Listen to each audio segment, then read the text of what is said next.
Gandra Sattanna over night లో వచ్చేదో గెలిచిన కార్యకర్త కాదు, నాయకుడు కాదు.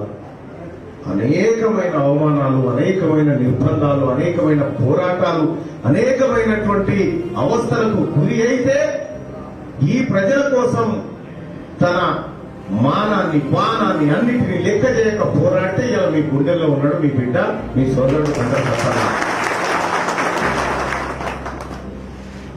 పోయినసారి పట్టభద్రుల ఎమ్మెల్సీ ఎన్నికల్లో నేను ఈ పుప్పాలపల్లి ప్రాంతంలో తిరిగిన ఆ రోజు కూడా గండ్ర సత్తన్న తీన్మార్ మల్లన్నను గెలిపించడం కోసం అన్న ఎన్ని రకాల కష్టాలు పడ్డాడో, ఎన్ని రకాల అవస్థలు పడ్డాడో నాకు తెలుసు, మిత్రులకు తెలుసు. ఆ రోజు ఇక్కడ మాకు పడుకోవడానికి ఫంక్షన్ హాల్ కూడా ఇయ్యలేనటువంటి పరిస్థితుల్లో Sattanna night function hall arrange చేసి మా మల్లన్న మా కార్యకర్తలంతా నిద్రపోయి ఇక్కడ ప్రచారం చేసుకునే అవకాశం కల్పించారు.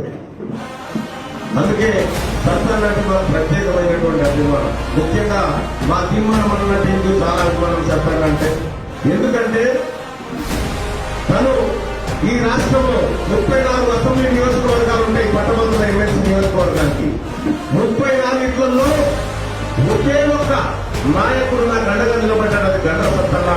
సత్తన్న రుణం మర్చిపోలేనిది.